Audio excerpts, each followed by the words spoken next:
Thank you for joining us. The personal envoy of the UN Secretary General for Western Sahara, Mr. Staffan de Mistura, arrived today, Saturday, at Tindouf Airport for a two-day visit, where he was welcomed by the representative of the Polisario Front to the United Nations and the coordinator with MINURSO, Mr. Sid Mohammed Omar. The UN personal envoy will meet the Sahrawi leaders and listen to their opinions on the question of the resumption of negotiations with Morocco and the means of a constructive relaunch of the political process in Western Sahara. The Palestinian parties are proceeding to arrive successively in Algeria starting from today, Saturday. Representatives from each party will discuss separately with Algerian officials upon the invitation of the Algerian President Abdelmajid Tebboune for an inclusive Conference of the Palestinian Parties, an initiative that was welcomed by all the groups. On the 6th of last December, the Algerian President Abdelmajid Tebboune announced during the visit of the Palestinian President Mahmoud Abbas to Algeria that Algeria will host a comprehensive conference of the Palestinian parties soon. After cancelling his visa for a second time on Friday, Novak Djokovic has been arrested and transferred to the Park Hotel Melbourne. The world number one has been given permission to meet with his lawyers to discuss an appeal over the Australian Immigration Minister Alex Hawke's decision to revoke his entry permit to the country yesterday. If you want to ban Novak Djokovic from winning his 10th trophy in Melbourne, why didn't you send him back immediately? Why didn't you tell him it's impossible to get a visa for your country in the first place? Why are you harassing and persecuting him? Not only him, his family too, and the whole of his nation, which is a free nation and a proud nation. We will fight for Novak Djokovic, and the fact that you will harass him for a day, 2 or 5 more will not change the sentiments of our people towards the people of Australia that we highly respect and appreciate, but also our opinion about Novak Djokovic. But in this case, there is a lot of, from my point of view, there's a lot of questions that need to be answered, and in some way, I think will be good if everything clarifies soon. No, but I wish him all the best, and I really respect him, and even if I am not agree with a lot of things that he did the last couple of weeks. The capital, New Delhi, reported over 24,000 new COVID-19 cases and 34 deaths on Friday, with a positivity rate of 30%. On Thursday, Delhi recorded the highest single-day number of infections since the beginning of the pandemic, and the second weekend curfew began on Friday as an effort to control the rapid spread in virus strain. All non-essential activities will be on hold till 5 a.m. on Monday. And for more news about COVID-19, let's follow this report by Ayadi Usama. France smashed its daily record as the highly contagious Omicron variant races through the population. There were 368,149 infections reported within 24 hours. Swedish Social Democratic Prime Minister Magdalena Andersson has tested positive for COVID-19. Sweden has implemented new measures to fight the massive surge of COVID-19 cases due to Omicron variant this week. Lebanon is struggling to vaccinate its population even though it is not assured of supply. Many people are simply refusing to do so, explaining that the policy violates personal freedoms enshrined in the Lebanese constitution and international law. The Chinese city of Tianjin is under lockdown amid the serious coronavirus outbreak. Tianjin has reported 137 COVID-19 cases. The National Task Force Against COVID-19 of the Philippines will extend the duration of pandemic prevention and control restrictions imposed in Metro Manila and other provinces until the end of January. The World Health Organization has added 2 more drugs to its guidelines of recommended treatments for COVID-19, as the more infectious Omicron variant of the coronavirus triggers an unprecedented surge in cases around the world. The latest report on Downing Street party scandals revealed that Boris Johnson held wine time Fridays every week during the COVID pandemic. Boris Johnson encouraged number 10 staff to let off steam during the weekly alcoholic-induced nights, despite restrictions such as indoor socializing being strictly banned at the time. Zara Farjani reports. British Prime Minister Boris Johnson faced new calls to quit after he and his wife attended a party with Downing Street staff in May 2020 during lockdown, when the public were barred from seeing more than one person in an outdoor setting. Johnson apologized for attending the party, which he said he thought was a work meeting, although rules in the UK at the time said households could meet with one other person in outdoor settings. Mr. Speaker, I want to apologise.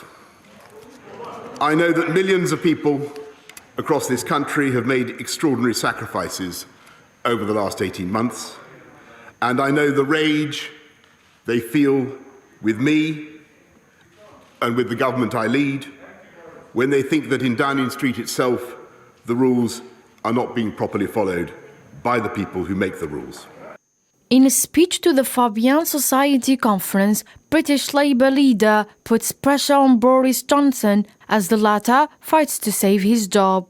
This self-indulgent Tory party is having a fight about a leader who they should have known from the start is not fit for office. But we've got other massive challenges facing this country, massive challenges. We've got a Prime Minister who is absent. He's literally in hiding at the moment. And unable to lead. And so that's why I've concluded that he's got to go. A group of Boris Johnson's lookalikes staged a protest calling "My name is Boris and this is a work event."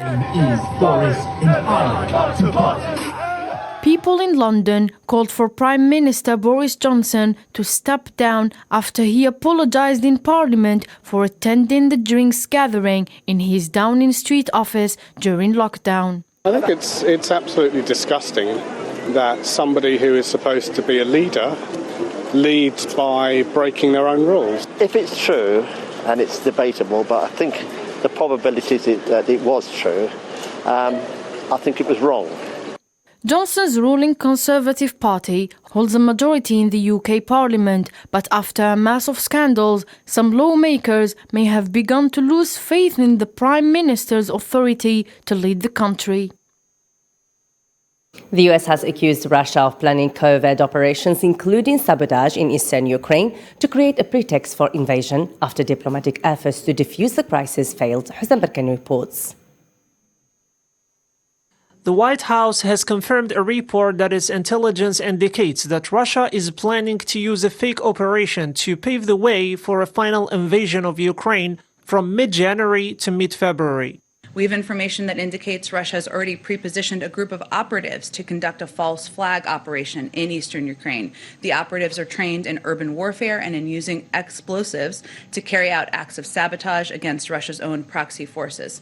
Our information also indicates that Russian influence actors are already starting to fabricate Ukrainian provocations in state and social media to justify a Russian intervention and sow divisions in Ukraine. For its part, Pentagon spokesperson John Kirby explained what the purpose of Ukraine's cyber attack could be during a press briefing. You're asking me to speak for the actors responsible for this, but one could imagine, right, that an attack like that is meant to disrupt capability, to try to dissuade action, to try to change the behaviors or the leadership decisions inside Ukraine. I mean, any number of reasons, not to mention just to intimidate. Now, as I understand it, most of these websites are coming back online now. But I mean, I think there's probably multiple purposes that were, sought by the actors in this case.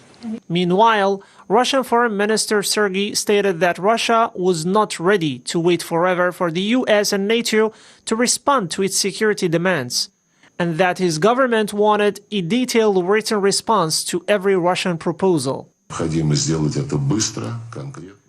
We are waiting for written reaction. We have reasons to believe that our partners have understood the necessity to react quickly.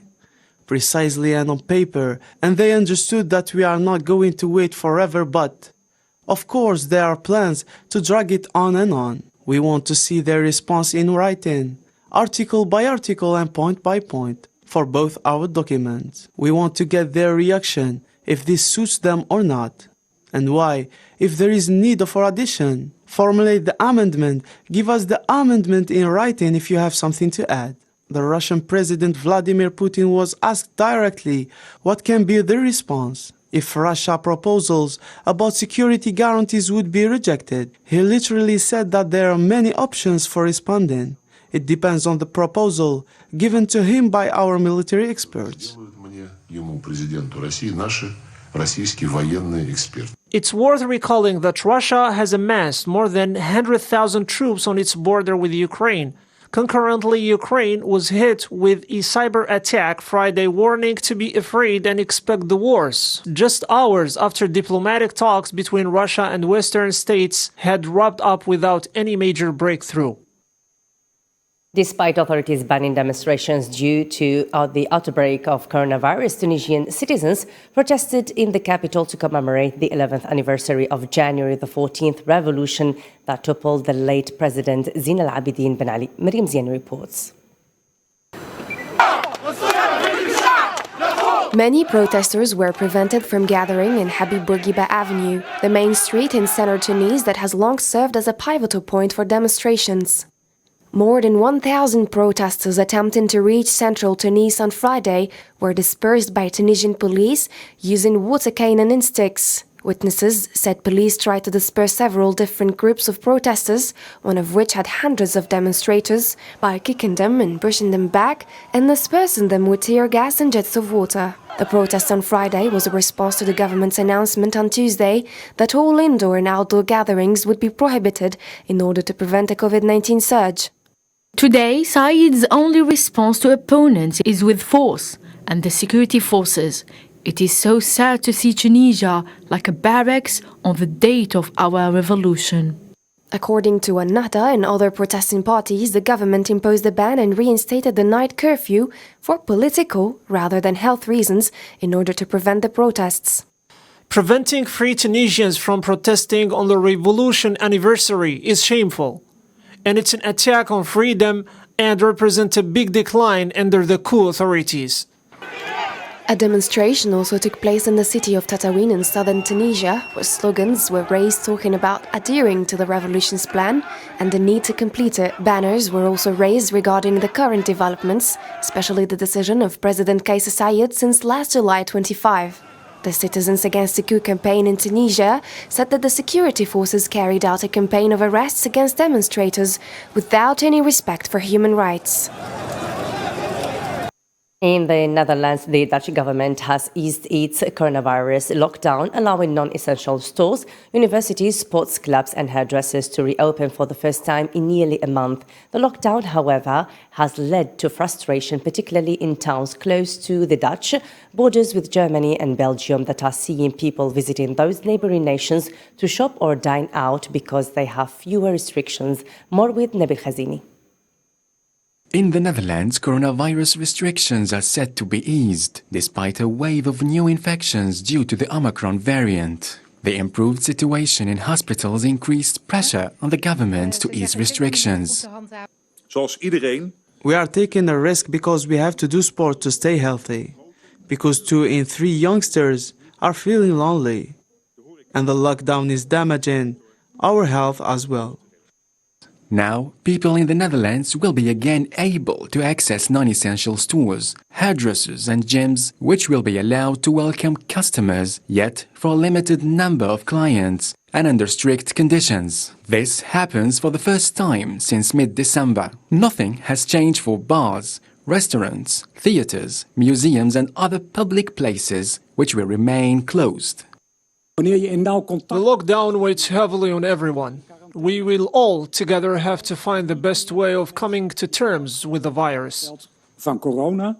With a 75 student limit in lecture theaters, colleges and universities can reopen. But students should also wear masks all the time while at university. The improved situation in hospitals increased pressure on the government to ease restrictions. The Dutch Prime Minister Mark Rutte warned, however, that the relaxation of measures will inevitably result in a jump in the number of infections. En daarom kan simpelweg niet alles tegelijk. Even with the current package of relaxations, our models show that we will reach an infection rate of some 80,000 positive cases daily. We hope to reach a situation wherein no longer needed to close sectors, which we have just reopened. En ook daar gaan we heel goed naar kijken. The government will resume discussions for further relaxations on January 25. The Netherlands, the first European country to go into lockdown as the Omicron spread to Europe, started the new year with a crowd of several thousand who had gathered in Amsterdam to protest against COVID-19 lockdown measures and vaccinations. And now, despite US sanctions, Iran is once again attempting to find ways to pay its UN dues in order to reclaim its lost voting rights. Majid Takht Ravanchi, Iran's permanent representative to the United Nations, said that the Islamic Republic of Iran has always been committed to paying for its membership on time, and according to UN Secretary General Antonio Guterres, Iran and 7 other nations have had their voting rights stopped due to late payments. Iran's parliament approved the broad outline of the budget on Sunday, with a significant number voting against the bill that would raise taxes and cut subsidies. 174 in favor and 76 against. The bill proposed for the Iranian year starting March the 21st will go through further examination in the budget committee tasked with reconciling differences and improving details. The system was launched as Donald Trump administration prepared to leave the Obama-era nuclear agreement, throwing Iran's economy off the hang by threatening sanctions. As national currency began to fall in early 2018, the government fixed the rate for US dollar to 42,000 rials for importers of essential goods. If a change in the rate of inflation in our country, the rate of utilization, and the swiftness of our government does not occur, and assets and industries don't play a profitable and effective role in our national economy, this rate of devaluation in the dollar exchange will continue. The rial kept falling to the current level around 280,000 to the dollar. The government spent at least $10 billion a year to finance the subsidy, and when President Ibrahim Raisi came to office last August, his administration began signaling that it would stop the subsidy, as talks to resolve the nuclear agreement and lift US sanctions drag on. In 2021, Iran's economic crisis worsened to the point that financing the subsidy apparently became a problem. We are witnessing the change in prices every week and maybe every 3 days.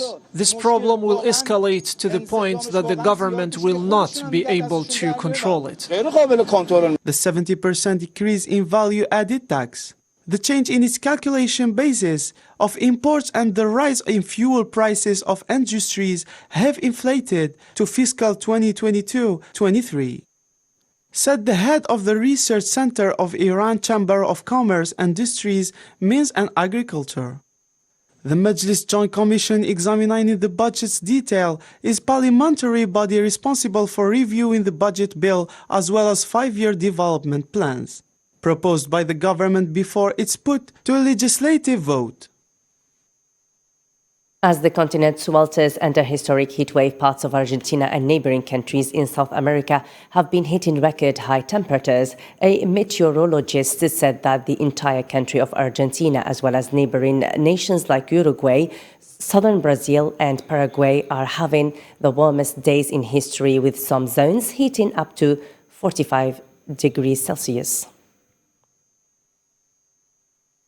The Galapagos Islands, home to one of the richest marine ecosystems in the world, will enjoy greater environmental protection after Ecuador moved to deliver on a promise from the COP26 climate summit. Ecuador President Guillermo Lasso signed a decree on Friday expanding the marine protected area around the Galapagos Islands by nearly 50% to cover over an additional 60,000 square kilometers. And always with the same story, the president of Ecuador, Guillermo Lasso, signed the executive decree on Sierra Negra, ship sailing in the Pacific, attended by his counterpart from Colombia, foreign ministers of Panama, Costa Rica, representatives of Lagos, and the former U.S. President Bill Clinton.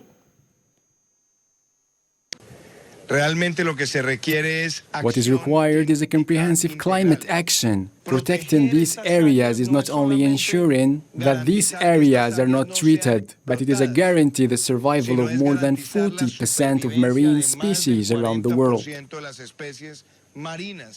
And as Western Kentucky continues its path to recovery from last month's tornadoes, First Lady Jill Biden toured Bowling Green, one of the hardest hit communities in the state. She saw the tornado damage and met with those helping tornado survivors recover.